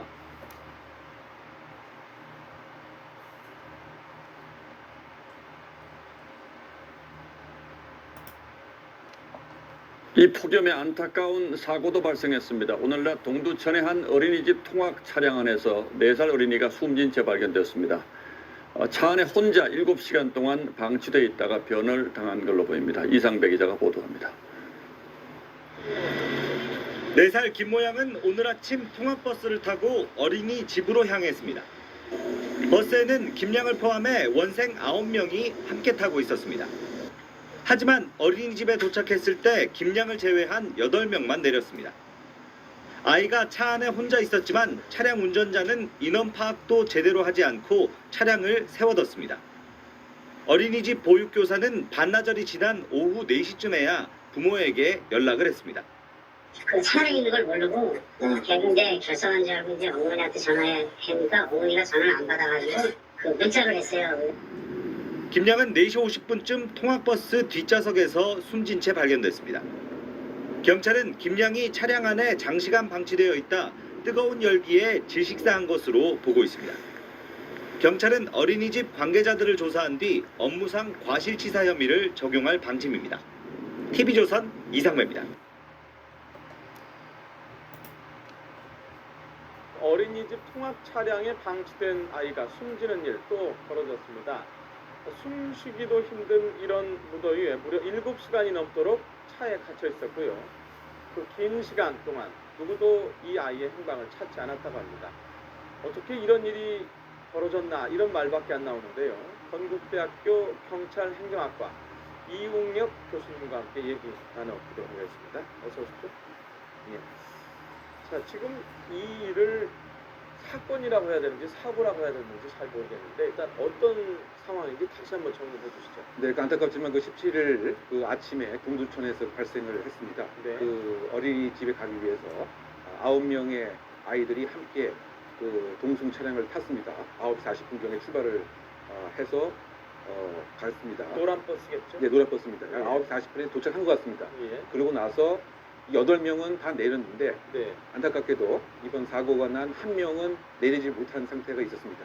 그래서 4시 반, 오후 4시 반에 발견될 때까지 사실은 그대로 무더위에서 방치가 돼서 안타까운 결과가 생긴 것인데요. 예. 이때의 온도가 32도, 33도까지 올라간 것으로 알려져 있습니다. 예. 그리고 보육교사는 4시경에 이르러서야 이 아이가 오늘 출석을 안 했구나, 결석을 했구나. 안 왔지? 네. 예. 그래서 그 부모에게 전화를 했습니다. 근데 부모와 그 가족 입장에서는 아니 아침에 그 갔다. 그래서 깜짝 놀라서 차를 수색을 했습니다.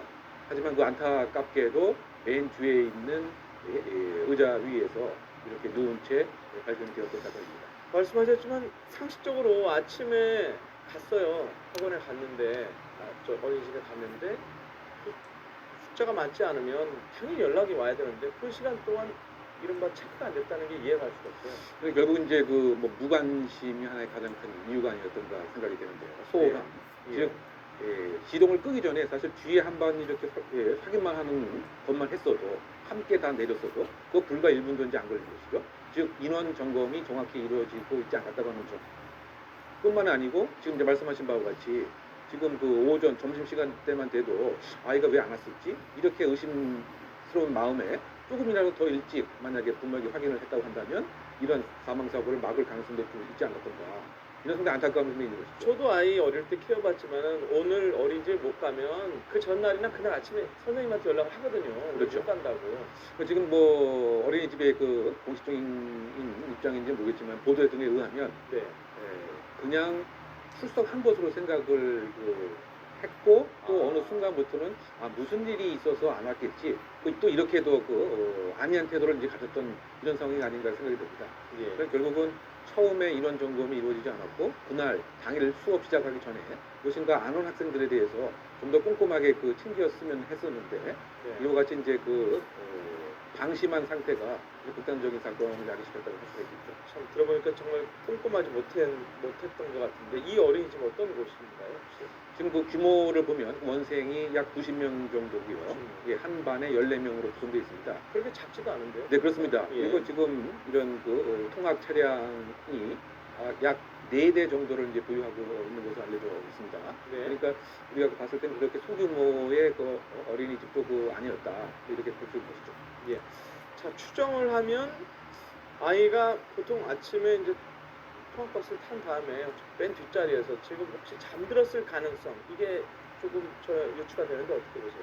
그러니까 그 아이들이라고 하는 것이 네. 금방 또 잠자기도 하고요. 네. 다만 차량이라고 하더라도 그래서 이제 과연 이 아이가 뒤에 혼자 이제 있었는데 왜 발견을 못했던 것인지, 즉 의자 뒤에 있어서 이렇게 안 보였던 것인지, 지금 말씀대로 조금 잠을 자서 정확하게 발견을 못했던 것인지, 아니면은 그냥 형식적으로만, 즉 아이를 태우고 그다음에 어린이집에 왔으니까 도착했으니까 그냥 별 신경 안 쓰고 뒤에도 확인 안 하고 그냥 내리는 것인지, 이런 부분들이 상당히 중요한 형사적 책임이 됩니다.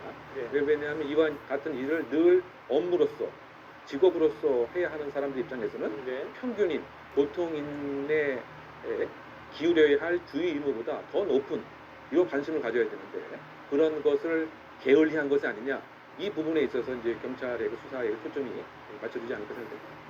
사인 때문에 혹시 부검을 하지 않을까요? 네, 부검을 현재 할 수가 있는 것이죠. 왜냐하면 정확한 사망의 원인을 밝혀야 되기 때문에. 근데 혹시 뭐 아동 학대의 증상이 있었던 것은 아니냐, 뭐 이런 의심도 있긴 한데, 그래서 외관상의 뭐 그런 모습은 또 아닌 것 같고요. 네. 또 뭐 블랙박스가 이제 꺼져 있었는데 이것을 고의적으로 일부러 일정한 아동 학대를 은폐하기 위한 것은 아니냐 이런 생각도 해봄직하는데 그것은 일부러 그런 것은 아닌 것으로 현재 경찰에서는 보고 있습니다. 예. 그런데 어쨌든 가장 중요한 것이 사인이 무엇인가가 밝혀져야 되겠죠. 잠정 추정건데 왜 그 열사병으로 인한 뭐 사망으로 볼 수밖에 없을 것 같습니다. 특히 이와 같이 아이들의 경우에 있어서는 열에 더 상당히 민감합니다. 즉 어른들에 비해서 5배 이상 온도가 체내에서 빨리 올라가기 때문에 열사병이라고 하면은 이제 중추신경계가 이제 마비가 되고 혼수 상태가 되고 이제 뇌라든가 기타 신경이 마비가 돼서 사망에 이르는 것인데 어쨌든 정확한 사망의 원인이 무엇인가는 부검을 통해서 밝혀지고 이 부검 결과에 의해서 지금 이 당일날 운전을 했던 분이 운전기사가 계시고 또 이 통학 차량에 함께 인솔을 했던 인솔교사가 있고 또 담임 선생 역할을 하는 보육교사 등이 있습니다. 또 원장 선생님도 있고 그럼 과연 이런 일에 있어서 어떠한 위치에 있던 사람이 가장 중한 주의 의무가 있었던 것인가에 따라서 형사적 책임 여부도 달라질 것 같은데 일단은 사망 원인이 무엇인가를 보험 결과를 통해서 밝혀야 할 것으로 보입니다. 저는 오늘 아침에 이 사건, 또 사건인지는 모르겠지만 들으면서 얼마 전에 외할아버지와 관련된 또 비슷한 일이 있었어요. 네, 그렇습니다. 불과 열흘 남짓 전인 것 같습니다. 그 당일날 외할아버지가 회사의 이사회 일이 있다고 해서 뒤에 외손자를 태우는데 약 27개월 외손자입니다. 그런데 이것을 깜빡 잊어버리고 차에 태웠다는 거를. 예. 그리고 이제 회사 일을 보았던 거죠. 그 당일날도 이제 32도를 훌쩍 넘는 이제 고온이었기 때문에 불과 한 2시간 만에 이 아이가 또 사망을 했던 것이 아닌가 이 생각이 드는데요. 그러니까 정말 아이의 사망도 상당히 안타깝고 또 외할아버지 입장에서도 정말 마음이 아파 찢어지는 뭐 이런 상황이 아닌가 생각이 듭니다. 저 2016년도 사건도 저희가 좀 인상적이지 않습니까? 네, 그렇습니다. 2016년도에도 광주 광역시에서 통학 차량이 8시간 방치가 되었습니다. 그래서 현재까지도 그러니까 아직도 의식 불명인 상태인 것입니다. 그러니까 그 아이가 아까 말씀드린 바와 같이 중추신경이 상당히 약한 거죠. 그래서 상당히 안타까움을 금할 수 없는 것이고요. 미국 같은 경우에는 이런 경우에 상당히 처벌이 강한 걸로 제가 알고 있는데 미국에서도 뭐 저런 일이 있었나 봐요. 네, 불과 한 열흘 전인 것 같습니다. 테네시 주에서 3세 남자아이가 할머니가 잔디 작업을 하는 그 와중에 주차 된 차 안에 있다고 하는 것을 또 깜빡 잊은 것 같습니다. 35분 만에 사망한 것 같은데요. 우리가 또 작년에 사망한 사건이 아니지만 기억을 관치해 보면 한국의 판사 부부가 괌에 여행을 갔다가 차 안에 이 아이를 2명을 이렇게 두고서 그래서 이제 지나가는 사람이 그나마 빨리 911을 신고를 해서 아동 학대 혐의였던 거예요? 아동 학대 혐의를 받았던 것이죠. 미국 같은 경우에도 이와 같은 일로 인해서 약 40명의 아이들이 이제 사망하는 이런 상태이기 때문에 우리가 생각하는 것 이상으로 자주 발생을 하는 이것에 대한 좀 더 체계적인 구조적인 대비는 어른들의 입장은 상당히 조금 미흡한 상태가 아닌가 이런 비난을 할 수 있을 것 같습니다. 그러니까 처음에 이 일의 원인이 무관심 아닌가 그랬는데 거꾸로 생각하면 조금만 관심을 가지면 이런 일을 방지를 할 수 있을 것 같은데 자, 개인적인 건 아니지만 어쨌든 대책이 없을까요? 어떻게 해야 될까요? 일단 가장 이제 중요한 것이 구조적으로 이 차량 안을 안전하게 만들 필요가 있지 않는가 생각되는 거죠. 바꿔 얘기하면 특별한 행위를 하지 않으면 아예 자동차 시동이 꺼지지 않는다든가 또는 자동차 문이 닫혀지지 않는다든가 이런 장비 장치를 의무적으로 부착하는 이런 방법을 하나 더 생각할 수가 있을 것 같고요. 또 한편으로 봐서는 지금 통학 차량 같은 경우가 선텐이 꺼멓게 되는 경우도 많이 있습니다. 그래서 이 선텐 같은 경우를 아동 차량에는 좀 얇게 해서 혹시 아이가 안에 있는가를 잘 볼 수 있는 이런 것도 좀 필요할 것 같고요. 또 인솔교사 같은 경우에는 도로교통법을 개정해서 의무적으로 안전교육에 대한 이수를 하는 것 이것도 하나의 또 대안이 되지 않을까 생각이 됩니다. 그리고 몇몇 그 외국 국가에서 슬리핑 차일드 체크 이 제도를 도입하고 있다는데 이게 어떤 거예요? 네, 그렇습니다. 이제 그 의무적으로 주변에 아이가 남았는가 안 왔는가 확인하기 위해서 맨 뒤에다가 버튼을 하나 만들어 둔 것이죠. 맨 뒷좌석에? 예. 그럼 이제 운전기사가 그 버튼을 눌러야만 시동이 꺼지고 또 문이 닫혀집니다. 만약에 맨 뒤에 있는 버튼을 누르지 않고 했을 때는 네. 아주 그 경고 소리가 날 수 있도록, 결국 이것의 그 취지는 뒤에까지 아이가 있는가 없는가를 눈으로 꼼꼼하게 확인할 수 있도록 하는 이와 같은 그 외국에서 제도입니다. 그래서 이제 오늘에도 그 청원 사이트에 우리도 이제 이와 같은 장치를 꼭 의무적으로 설치하는 것이 필요하지 않는가 하는 청원 사이트가 시도하고 있는 상황입니다. 예. 자, 알겠습니다. 다음 주제로 넘어가도록 하겠습니다. 구름처럼 팬들을 몰고 다니는 유명 한류 아이돌의 롤 모델인 SM 엔터테인먼트 유영진 이사가 지금 하루 종일 실검에 올라오고 있는데요. 사실은 저희 회사 기자가 이걸 단독 보도를 했기 때문에 그 친구가 나왔으면 더 좋겠는데 나오신 김에 이 부분도 좀 설명을 해주시죠. 어떤 일이 있었나요? 일단 그 뭐 유영진 씨 같은 경우는 그 히트곡 그 제조기다라고 그 얘기를 할 정도로 아주 그 유명한 사람으로 볼 수가 있습니다. 네. H.O.T.라든가 보아라든가 엑소의 그 곡, 또 작사까지 다 이제 한 이런 그 분인 것이죠. 네. SM 엔터테인먼트의 서열 1위다. 크게 보면 상당히 공적 인물인데. 그 이수만 씨는 그렇죠. 말하는 거죠? 네, 그 개국 공신이고. 이수만 씨보다 위인가요? 서열 1위라고 하면? 그만큼 영향력이 이제 크다라고 하고 개국 공신으로까지 알려져 있다 보니까 예. 뭐 이수만 씨가 어떤 대표니까 뭐 그보다는 아니지만 거의 뭐 비슷할 정도가 아닌가 생각합니다. 그 밑에서 네, 그렇죠. 예. 그런데 그 문제 자체는 이와 같은 그 공적 그 인물이 네.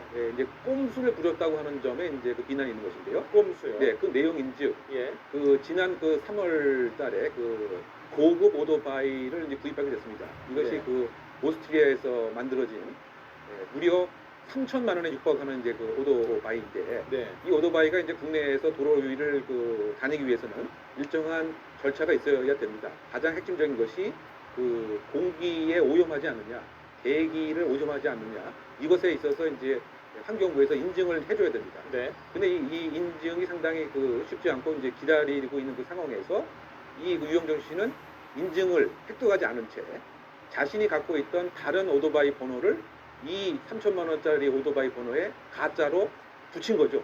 네. 그래서 이제 그 꼼수 오토바이 운행을 하게 되었습니다. 예. 그런데 지난 5월 달에 청담동의 한 도로에서 지나가던 승용차와 추돌 사고가 났고 이 그 가짜 오토바이 번호판을 이용해서 보험 처리를 하려고 하다가 이 사안이 불통이 난 거였습니다. 그러니까 결국은 공적 인물이 왜 이렇게 꼼수로서 비난을 받아야 되는 것에 아쉬움이 큰 이런 상황인 것이죠. 예. 가만히 들어보니까요. 보통 오토바이를 샀다고 하면 인증이 된 오토바이를 사는 거 아니에요? 그렇죠. 원래는 이제 그렇게 돼야 되는 거죠. 예. 그러니까 그 이 수입업자도 상당 부분 책임이 있어서 현재 공범으로서 함께 불구서 입건에 있고 되었는데요. 네. 뭐 원칙적으로 하면 인증까지 그 다 확보가 된 다음에 이것을 그 판매가 했어야 되는데 이 오토바이 이 대표의 그 이야기는 이 유영준 씨가 하도 그 욕을 해서 오토바이 타고 싶다 이렇게 몇 번씩 자기 그 가게에 와서 욕을 해서 그냥 이렇게 해줬다라고 하는 얘기입니다. 그러다 보니까 함께 이 법률 위반 혐의도 그 오토바이 그 판매 업체도 지금 지고 있는 상황인 것이죠. 그건 오토바이 수입업자 관계자의 얘기죠? 네, 그렇습니다. 네. 자, 그 얘기를 한번 들어보겠습니다. 그 주장이 어떤 주장인지 당사자 입을 통해서 한번 들어보겠습니다. 유영진 씨가 그 매장에도 갔었고 인증이 안 나는데 그래서 이제 타고 싶다고 해서 거기서 이제 판매를 했고 거의 뭐 매일 타신다고 들었어요. 자, 오토바이가 좋아서 그런지 뭐 차보다는 오토바이를 이용했던 것 같은데 매일 탄다고. 어떤 오토바이? 아주 오토바이 좋은 오토바이인가요? 뭐 그렇죠. 이제 그러니까 우리가 뭐 기억하는 것을 보게 되면 자동차보다 뭐 승차감도 좋고 더군다나 오토바이 그 매니액인 그 경우에는 자신이 좋아하는 오토바이는 뭐 많은 투자를 하게 됩니다. 네. 일단 가액으로만 봐도 네. 2,900만 원, 뭐 3천만 원에 육박하다 보니까 일반 뭐 차량 못지않은 뭐 이와 같은 것이죠. 그리고 이제 오스트리아에서 이제 그 만들어진 것으로 이제 알려져 있습니다. 네. 자, 이렇게 하면 만약에 사고가 안 났다면 이게 이름하여 적발, 들통이 안 났을 수도 있는 거 아닙니까? 그렇죠. 만약에 사고가 안 났으면 이 가짜 오토바이 번호판을 붙이고 다녔다고 하는 사실을 그 누구도 이제 모르고 있었던 것이죠. 그러면 그냥 뭐 넘어갔을 뻔 했던 것은 아닌가 이런 그 비난이 더 가해지고 있습니다. 예. 자, 또 하나 궁금한 게 이런 경우에 보험 처리가 됩니까? 보험 처리 과정에서 드러나긴 했지만 그렇죠. 이것은 이제 무등록 오토바이입니다. 네. 즉 오토바이 번호판을 정식으로 받기 위해서는 가장 필수적인 것이 보험에 등록을 하고 이 보험증을 갖고서 그 구청이나 지자재 그 방문을 해서 오토바이를 사용하겠다고 하는 신고를 하게 됩니다. 그럼 그 신고 필증과 함께 오토바이 이제 번호판이 나오게 되는 것이죠. 이것이 이제 정상적인 등록된 그 오토바이인데 그런데 지금 같은 경우는 무등록 그 상태이기 때문에 이건 뭐냐면 보험이 없다고 하는 얘기죠. 그러다 보니까 만약에 그 승용차 같은 경우에는 보험에 의해서 피해 보상을 받는 것이 아니고 이 오토바이 소유자가 개인 돈으로 보상을 해줄 수밖에 없습니다. 그러니까 무등록 오토바이 같은 경우에요.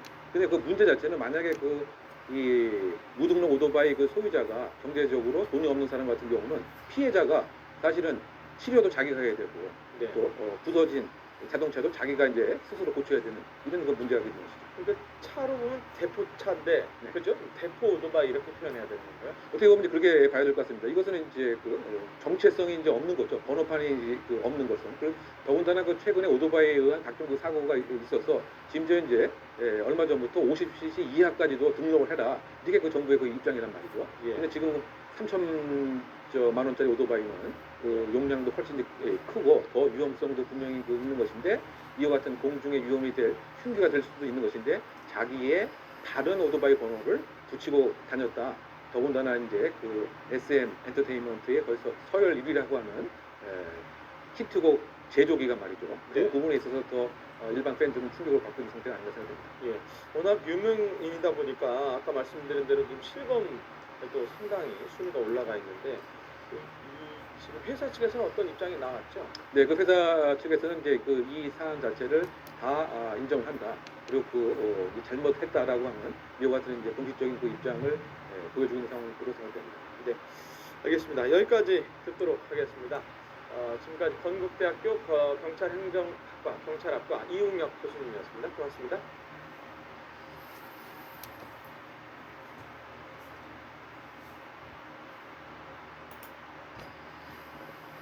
자, 선곡 들어갑니다. 음악 미쳤네. 이토록 미친 선곡 스포티파이. 네, 전국에 폭염특보가 내려진 가운데 4살 여자아이가 어린이집 통원 차량에 7시간 동안 방치돼 숨지는 안타까운 사고가 있었죠. 이 사고 자세히 좀 들여다보도록 하겠습니다. 전문가 세 분을 모셨습니다. 이종훈 데일리아 논설실장, 차재원 부산 가톨릭대 초빙 교수, 그리고 김태현 변호사 나오셨습니다. 세 분 어서 오세요. 왜 이런 여름철의 비극이 반복되는 걸까요? 먼저 첫 번째 키워드 보시죠.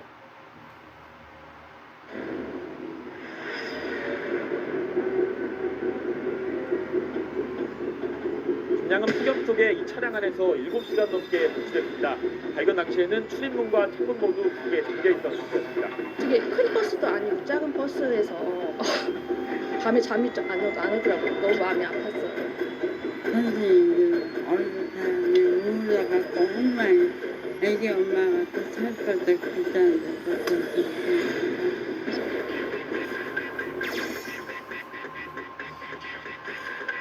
이제 부검 끝나고 나서 사연 나오고 그 다음에 이제 입건을 해야죠.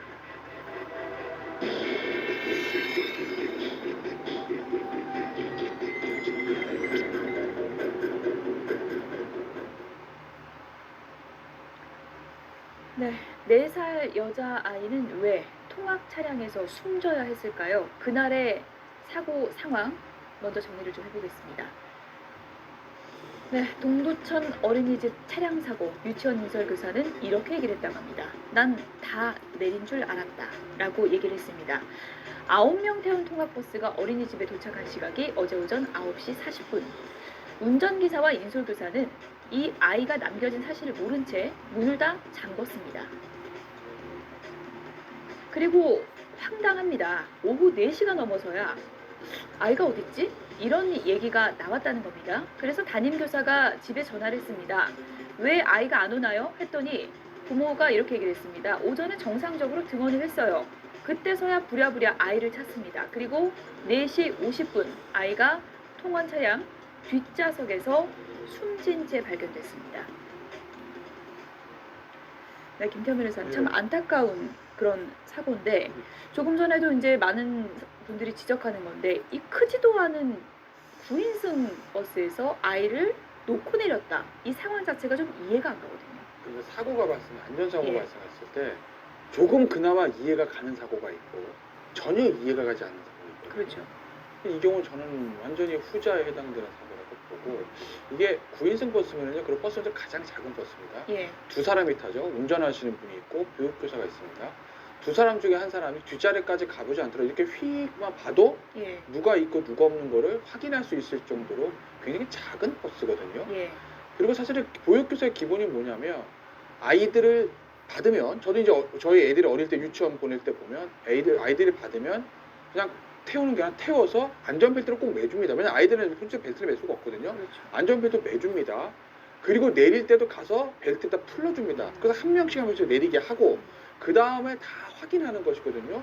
그리고 이제 버스를 무시는 분들도 주차를 시켜놓고 내리면서 한 번 다 확인을 합니다. 예. 이게 이제 기본이에요. 그렇죠. 그런데 두 사람 다 확인도 안 했다는 거고 저는 또 하나의 의구심이 이 아이가 이제 잠이 들었다는 거거든요. 그러니까 앞서 화면을 보시면 엄마 등이 이제 엎혀서 자니까 엄마가 업어서 태웠겠죠. 예. 그러면 벨트가 묶여 있으면은요 자도 철푸덕 못 자요. 몸이 이렇게 수그러지는 거지. 그러니까 안 보일 수가 없다는 거죠. 그러니까 만약에